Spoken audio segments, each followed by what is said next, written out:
안녕하십니까. 기능의학으로 환자를 치료하는 의사 닥터덕입니다. 오늘 강의에 앞서서 한 번 더 책 소개를 좀 드릴까 합니다.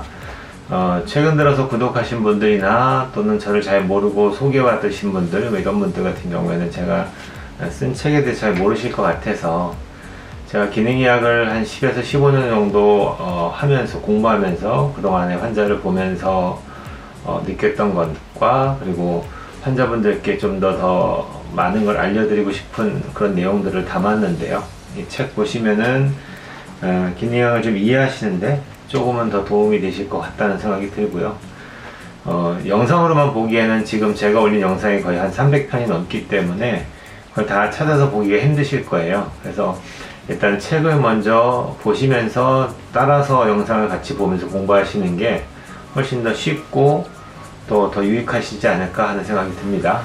그래서 인터넷 서점이라든지 이런 데 가시면 다 있으니까 구해서 꼭 읽어보시기를 권하고 싶습니다. 제 본론으로 들어가서 오늘 여러분께 드릴 말씀은 콜레스테롤에 대해서 한 번 더 정리를 할까 하는 생각이 들어서 오늘 이 영상을 찍습니다.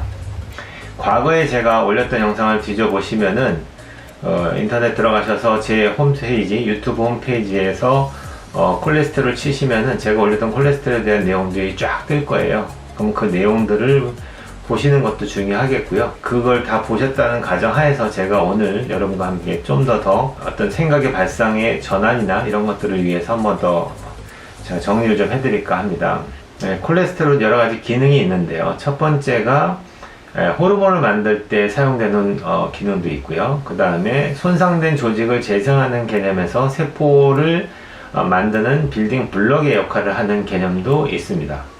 그러다 보니까 우리가 여러분들이 이제 나이가 드시면서 국가에서 하는 건강검진이라든지 개인적인 이런 검진을 하게 되시면은 콜레스테롤이 높아서 병원의 의사 선생님들이 말씀하실 때 콜레스테롤이 너무 높습니다. 얘를 좀 낮추기 위해서 고지혈증 약을 꼭 드셔야 되겠습니다. 이렇게 조언을 하시게 되는데 일부분은 틀리지 않고 맞는데 일부분은 좀 더 고민을 좀 해보셔야 되는 문제가 있어요. 어떤 거냐면은 여러분들이 생활하시면서 나이가 드는 노화 과정에서 산화 스트레스를 겪으면서 내 몸에 여러가지 그 요구량이 증가되는 쪽이 더 많을까요? 아니면은 필요 없는 쪽이 더 많을까요? 만약에 상상을 해보시면은 당연히 우리는 산화 스트레스를 받는 과정에서 노화가 일어나고 있기 때문에 우리 몸은 어디든지 먼저 손상을 입게 되고 그 손상된 부분을 재생하기 위한 기본적인 원료와 또는 스트레스를 받게 됐을 때 그 스트레스를 해결하기 위해서 여러가지 호르몬들의 작용이 필요할 건데 이런 것들의 요구량이 증가될 수밖에 없는 상황인 거예요. 이건 뭐하고 비슷하냐면은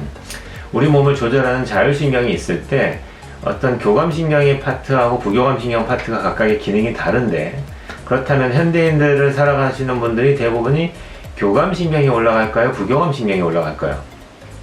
당연한 이치죠. 우리가 받는 스트레스를 이겨내기 위해서 우리 몸이 어떤 작용을 할 때 교감이 올라가게 돼 있어요. 이게 자연스러운 건데 이 밸런스가 너무 어긋나거나 교감이 너무 올라가 있거나 또는 그 반대로 생활하면서 우리가 분명히 교감신경을 많이 쓸 수밖에 없는 삶을 살 수밖에 없는데 그 상황에서 부교감이 더 올라가 있거나 이러면 훨씬 더 우리 몸은 이상하게 느낄 거예요. 콜레스테롤도 비슷한데 우리는 살면서 부족해져 있는 원료인 콜레스테롤을 좀 만들려고 하는 경향이 더 높습니다. 그래서 기본적으로 연구를 해보면은 콜레스테롤이 정상 수치보다 조금 높으신 분과 콜레스테롤이 아주 낮으신 분들을 만약에 비교를 할 때 어느 군이 더 평균 수명이 높으냐에 대한 연구도 이루어졌는데 재밌게도 콜레스테롤 레벨이 아주 낮게 유지되는 사람에 비해서 콜레스테롤이 조금 높게 유지되는 사람이 훨씬 더 평균 수명이 길었어요. 그거는 어떤 의미냐면은 당연히 우리 몸에서는 요구량이라는 게 증가될 수밖에 없는데 그 증가된 거에 대해서 우리 몸 간에서는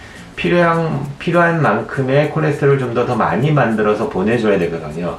그런 의미에서는 우리 검사를 했을 때 만약에 토탈 콜레스테롤 레벨이 정상이 200이라고 가정을 하고 LDL 콜레스테롤이 한 100이라고 가정을 한다고 치면은 이 수치보다 조금씩 높게 나오시는 분, 예를 들어서 210이나 220 정도 나오고 LDL은 한 120이나 130 정도 나온다고 해서 이건 이상하다고 얘기하는 거는 틀렸다고 저는 생각을 하고요. 물론 검사했더니 토탈 콜레스테롤이 300이 나온다든지 뭐 LDL이 200이 넘는다든지 이럴 때는 이 수치가 높은 게 자체적으로 문제가 아니라 높아졌다는 그 상황이 안 좋은 거예요. 이해되셨나요?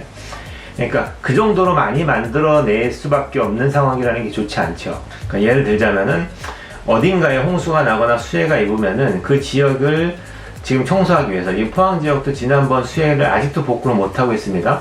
포항 제천안에서는 지금도 흙을 퍼내고 있는데, 이렇게 어떻게 손상받은 곳이 너무 많으면은 얘를 해결하기 위한 인력이 되게 많이 필요하겠죠. 그러니까 당연히 우리 몸에서도 그걸 해결하기 위해서 콜레스테롤을 많이 만들 거 아니에요. 그러니까 이렇게 많이 만들어질 수밖에 없는 그 상황이 안 좋은 거니까 얘를 낮추기 위한 노력을 우리가 도와줘야 되는데, 대부분의 병원에서 주는 콜레스테롤 약을 먹는다는 개념은 그런 개념이 없어요. 그러니까 얘는 없고 뭐만 있냐? 무조건 콜레스테롤을 낮춰야 돼.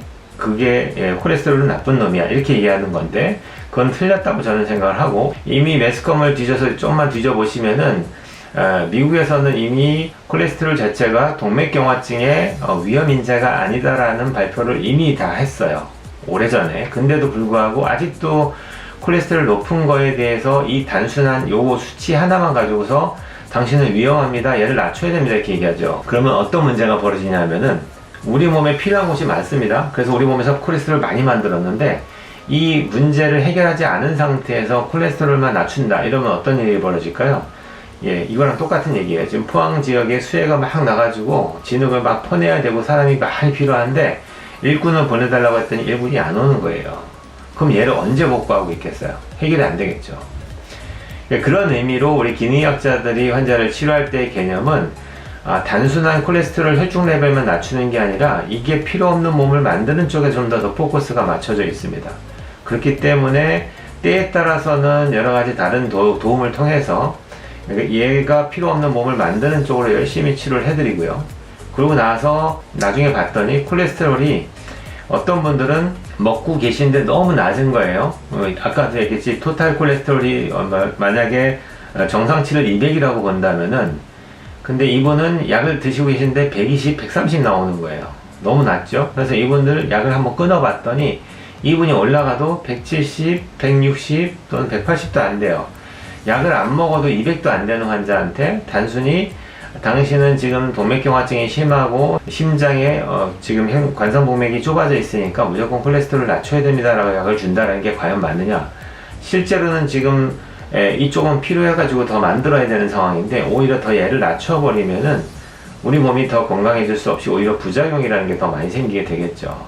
그래서 다시 한번 말씀드리지만, 혹시라도 여러분들이 건강검진을 했는데 내가 콜레스테롤이 되게 많이 높다, 만약에 이렇게 나오면은 무작정 약을 먹어서 낮춘다는 개념보다는 얘가 왜 높아질 수밖에 없는지에 대해서 생각을 하시고, 그 부분을 열심히 치료해서 내 몸에서 콜레스테롤을 많이 만들지 않아도 되는 몸을 만드는 게 되게 중요한 액기입니다.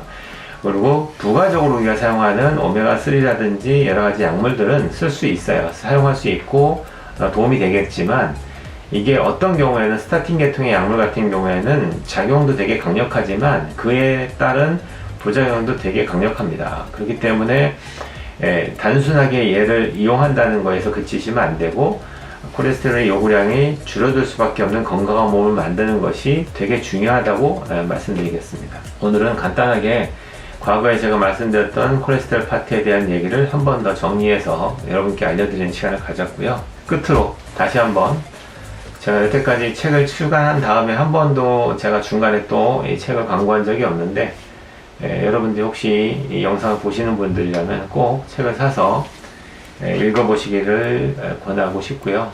오늘 여기까지 말씀드리고 마치는 걸로 하겠습니다. 온 국민이 건강해지는 그날까지 닥터덕은 여러분과 함께 합니다.